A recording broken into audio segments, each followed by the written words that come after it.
5 minute की कथा और कहेंगे। अब रुक्मिणी महारानी बड़ी हो गई हैं, अब विवाह किससे किया जाए? तो भाई है रुक्मिणी, और रुक्मिणी ने घोषणा करा दी कि शिशुपाल, चेदी नरोत्तम घोष का बेटा, चेदी नरोत्तम घोष का बेटा शिशुपाल से मेरी बहन का विवाह हुआ। अब रुक्मिणी रोने लगी और रोते रोते आकर के भाभी के पास पहुंचे और भाभी से कहा, भाभी मैंने द्वारिकाधीश को वर के रूप में चुन लिया है, वही मेरे पति है। मैंने उन्हें देखा तो नहीं है, लेकिन उनकी चर्चा को मैंने अपने कानों से सुना है, इसलिए मैंने हृदय से उन्हें पति अपना मान लिया है। और यदि मेरा विवाह कहीं अन्यत्र करने की कोशिश की गई तो मैं अपने प्राणों को त्याग दूंगी, लेकिन किसी अन्य को मैं पति के रूप में वरण नहीं करूंगी, ये घोषणा।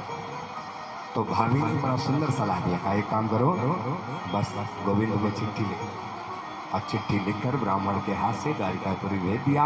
और द्वारिकाधीश के पास जब चिट्ठी पहुंची तो ब्राह्मण से कहा, भैया अभी पढ़ दीजिए क्या लिखा है। और देखो वो ब्राह्मण चिट्ठी वाचने लगा।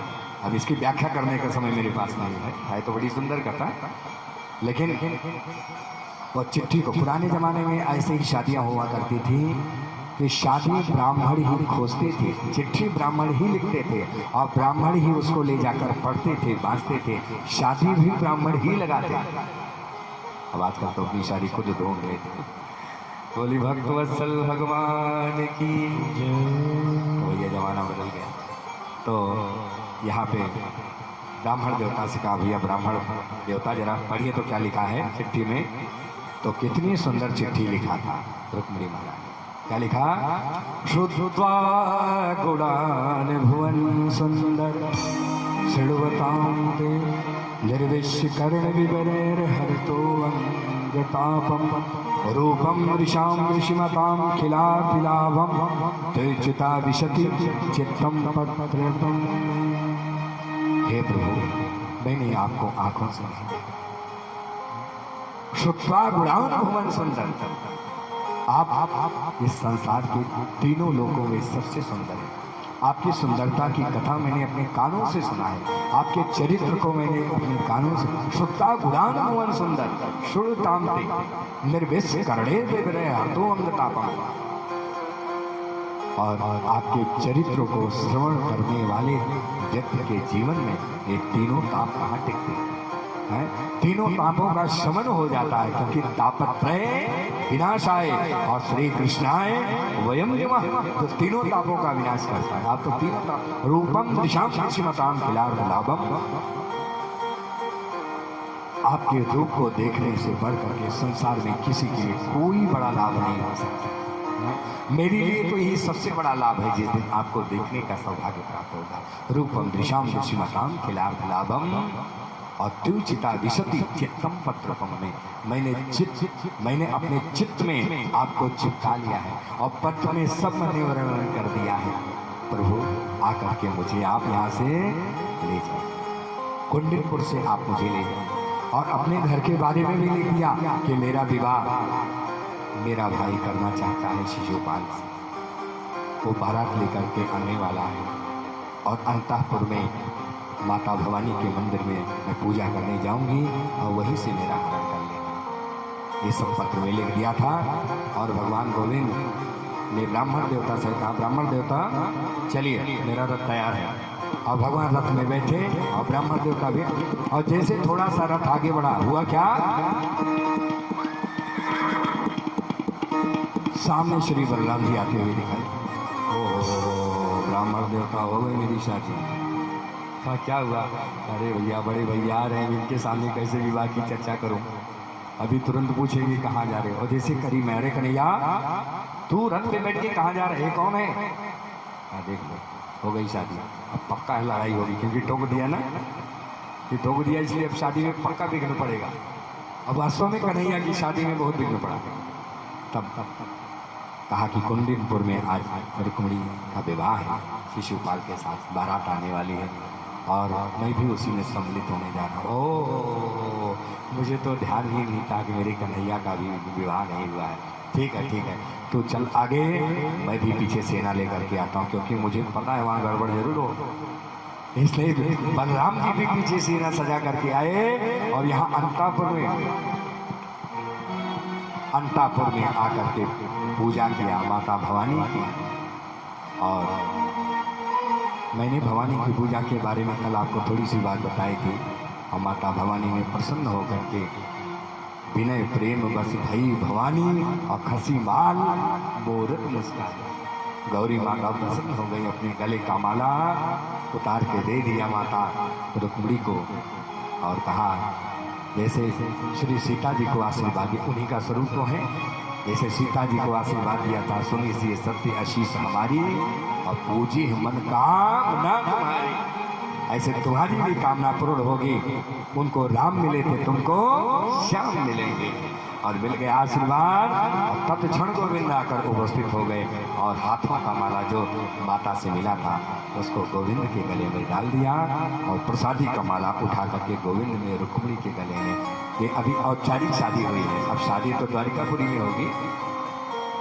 और भगवान रथ पर बैठा है, जब जाने लगे सारे सैनिक लगे हुए। आज इतनी सुंदर व्यवस्था किया गया था, उसके भाई ने परिंदा भी पर न मार पावे, लेकिन भगवान ने सबको मोहित कर दिया था। सैनिक तो हैं लेकिन सब बेसुध, किसी को कुछ नहीं पता। और भगवान ने सबके सामने रथ में बैठा करके रुक्मिणी को और हरण कर लिए और भगवान लेकर के पहुंच गए द्वारिकापुर। रास्ते में जैसे सबको होश आया, भगवान की माया हटी, सैनिक सचेत हुए रुक्मिणी कहाँ गई, रुक्मिणी कहाँ गई, रुक्मिणी गोविंद के पास पहुँचे पकड़ने के लिए।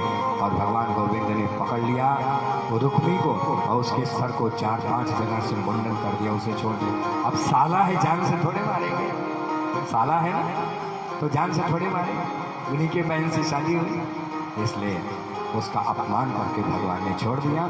और इस तरीके से द्वारिकापुरी लेकर के आए रुक्मिणी को। और द्वारिकापुरी में विधिवत भगवान ने रुक्मिणी के साथ पाणी ग्रहण किया। यहाँ मैं एक बात बताना चाहता हूँ, श्रीमद् भागवत कथा में भगवान का रुक्मिणी के साथ विवाह द्वारिकापुरी में ही हुआ।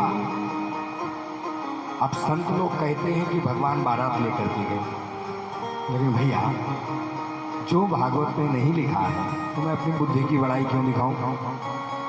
जो लिखा है वही बताऊं, जो कथा में लिखा है वही बताऊं, आपको झूठ मूठ की बातें क्यों सुनाऊं? तो भगवान ने विवाह कहाँ किया था? द्वारिकापुरी में। 2 मंडप बनाए गए और एक मंडप में भगवान के सजने संवरने की व्यवस्था, जहाँ वो दूल्हा बन करके आएंगे। और एक मंडप और है जिसमें रुक्मिणी महारानी को बैठाया गया, 8 सखियाँ हाथों में मेहंदी।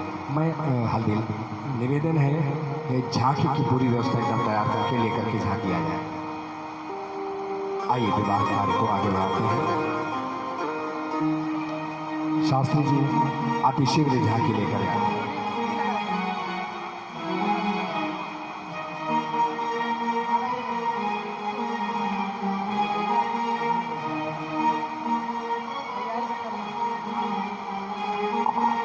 यहाँ 2 सोफा सेट लगवा दीजिए, कुर्सी लगवा दीजिए।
साथ में सभी लोग गुनगुनाते रहेंगे।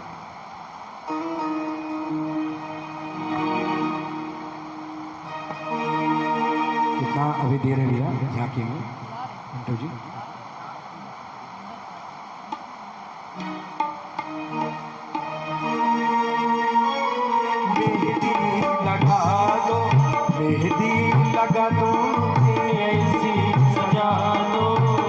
श्याम सुंदर की दुल्हन बना, मुझे श्याम सुंदर की दुल्हन बना दो।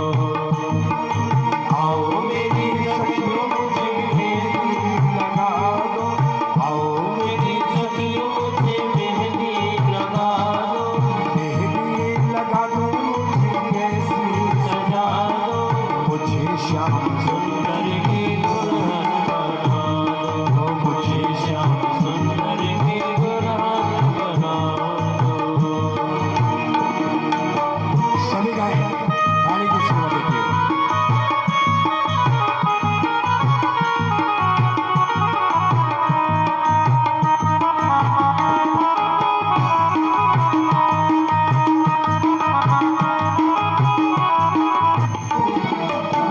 सत्संग में मेरी बात है चलाई, सत्संग में मेरी बात है चलाई, सदगुरु ने मेरी कीर्ति है सगाई, सदगुरु ने मेरी कीर्ति है सगाई।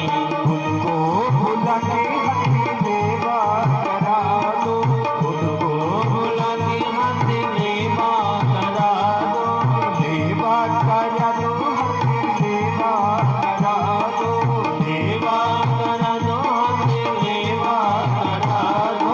मुझे श्याम सुंदर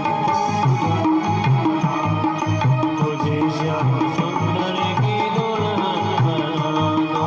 आओ मेरी सखियों मुझे मेहंदी लगा दो, आओ मेरी सखियों मुझे मेहंदी लगा दो, मेहंदी लगा दो मुझे ऐसी सजा दो, मेहंदी लगा दो, मुझे ऐसी सजा दो। मुझे श्याम सुंदर बना दो, मुझे श्याम सुंदर की दुल्हन बना दो। बोली द्वारिकाधीश भगवान की जय हो।